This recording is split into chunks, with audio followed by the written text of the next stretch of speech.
So I'm well aware of a few things, that the scripture reading was a mood dampener, right? I'm also well aware that it seems odd on a Resurrection Sunday, which is what every Sunday is supposed to be, to read a scripture like this because it runs counterintuitive to everything we feel like we need to tell ourselves about prayer, about approaching God, about Christianity as a whole. Because this morning is a dark scripture reading, if you didn't get it from my reading of it. And there's not the only psalm that is like this.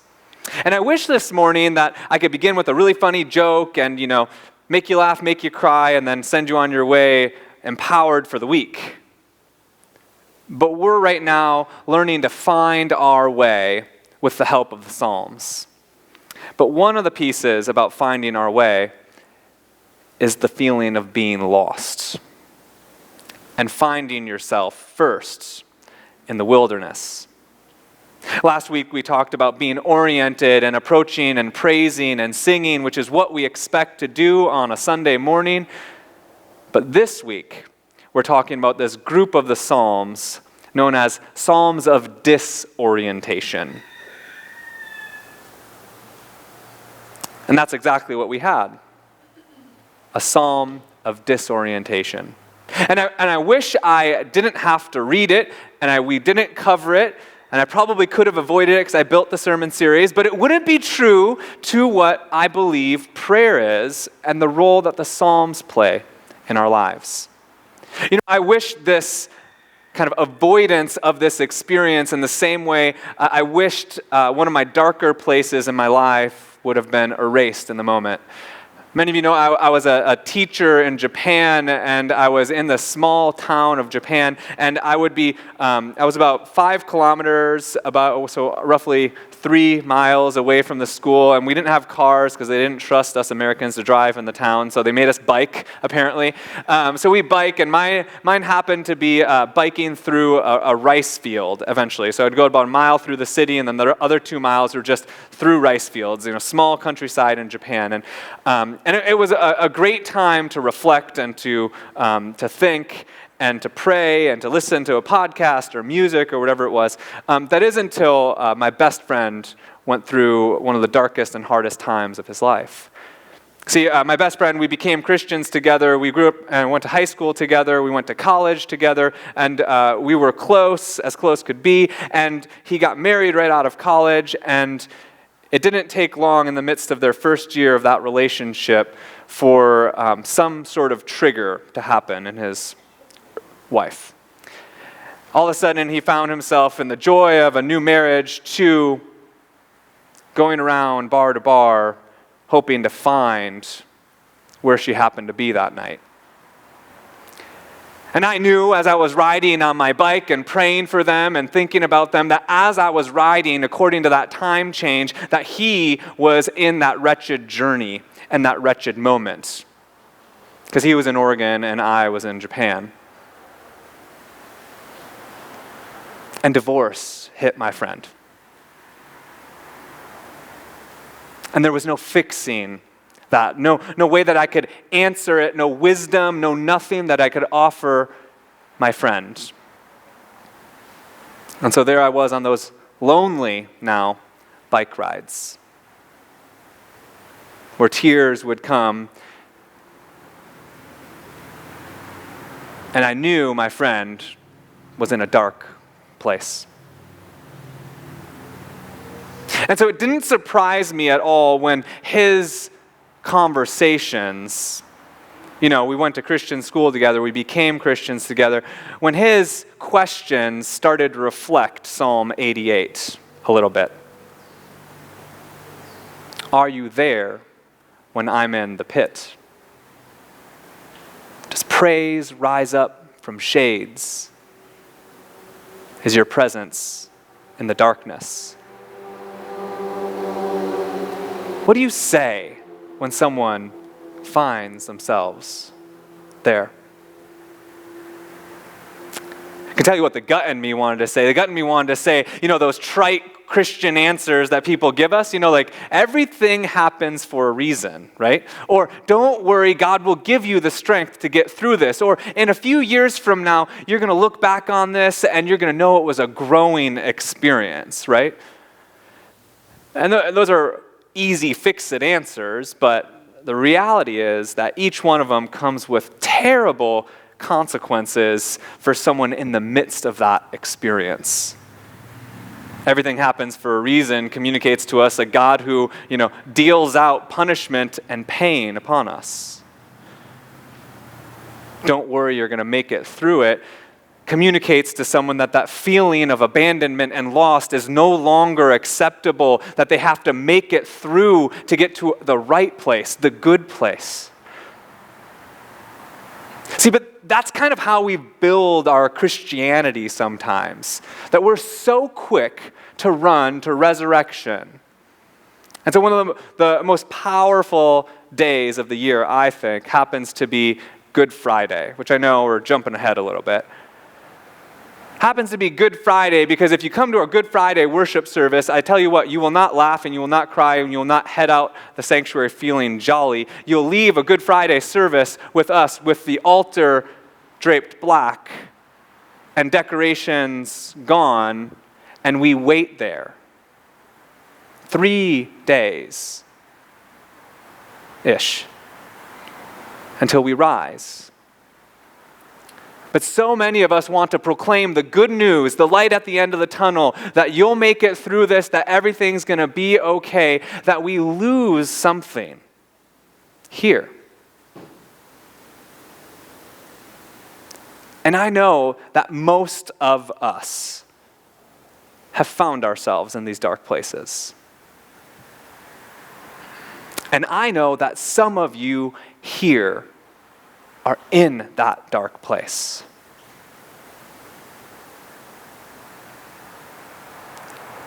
And what the Psalms teach us as you are lost or have been lost or your family or friends are lost is that the feeling of lost is okay. It doesn't make it good. It won't fix it. It doesn't do anything other than tell you that this feeling that you have of abandonment, of loss, of pain isn't just okay. It's okay to bring to God. That there's no psalm or prayer or song that's too dark, too scary, that's too out of the box for God to hear. And friends, I tell you over and over again throughout the book of Psalms, you will find these dark prayers. Some of them, later on, next Sunday, we're going to talk about going through it, but we're not going to do it today. Because many of the Psalms leave you here. But they speak to this human experience that we all have of pain. And they allow us to be human. I think it's one of the unique characteristics about our particular faith that proclaims that our God doesn't require us to present ourselves appropriately. I know we all try to put on our Sunday's best and our smiles and our faces, and I often hear if someone cries in the middle of the sermon or at any other point in the worship service, they usually come back and they greet me afterwards with the phrase, "I'm sorry for that." As if for some reason being in this sacred space means that breaking down and feeling God's love and just being there in that pain with you was wrong. For some reason. Not okay to be in a sacred space. Because that's what we tell ourselves, right? We got to, pick ourselves up by the bootstraps. We got to fix ourselves or change this or, self-help our way out. And I feel like sometimes we lose the power of God's presence with us in the places of darkness. psalmist says this word Sheol, which is this half-life between life and death prior to the Jewish ability to understand what they believed about afterlife. It was this gray area that they lived in. They didn't have the finality of what was to come, and they didn't have any hope for the future. They were stuck in Sheol, often referred to as the pit. No in, no out. The psalmist, or the Job writes of this as well. When he loses everything, says, I am in Sheol.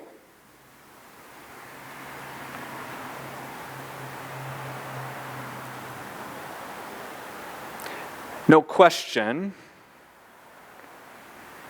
no pain, no darkness is too scary for God. In fact, one might argue that God's self, experienced it as well. Because the psalmist, Psalm 88, will your darkness, or will your presence be in darkness, is not too unfamiliar from God's own cry in the Gospels. When God finds God's self in Jesus on the cross, and God doesn't yell out, Jesus doesn't yell out, everything will be okay. When Jesus doesn't yell out, this is happening for a reason, for me to save everyone.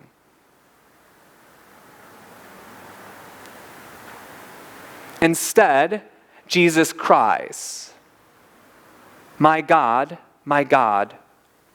why have you forsaken me? That Jesus stands with us in that moment. Not forcing us to Resurrection Sunday. Not forcing us to a hope that we can't see or believe in or feel at that moment. But proclaims our pain to the same God. And if Jesus can do it, and Job could do it, and the psalmist can do it, you can be there.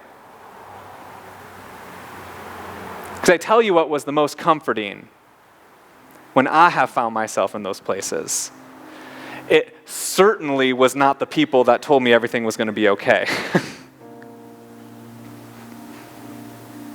Or that you'll get over her, or that you'll make a way to make this marriage work, or this relationship mend, or those scars won't feel so bad next time. Or as the years go by, it'll be easier for you.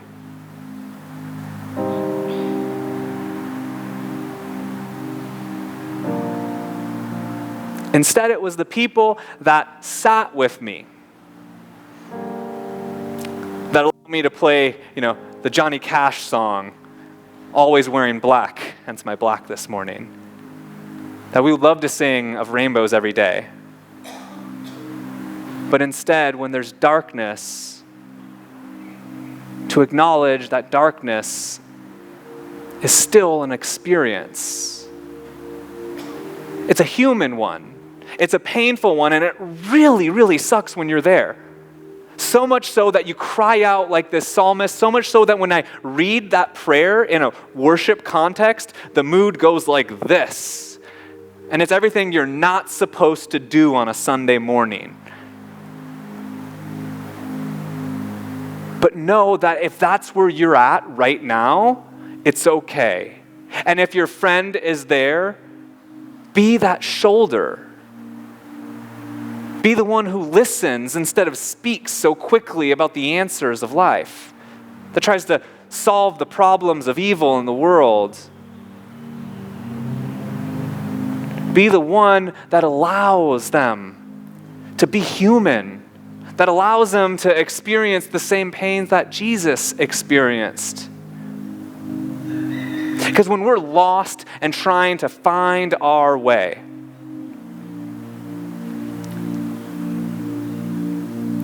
crying out for help is not a bad thing. Even when you don't think someone's going to hear, crying out for help is not a bad thing. Because God is there with you. And you might find you have friends that are there with you, or family that's there with you.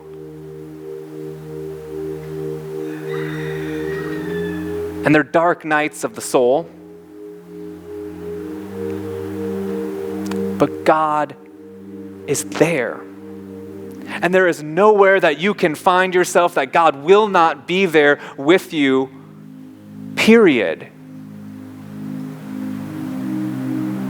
God is with you. God cries with you.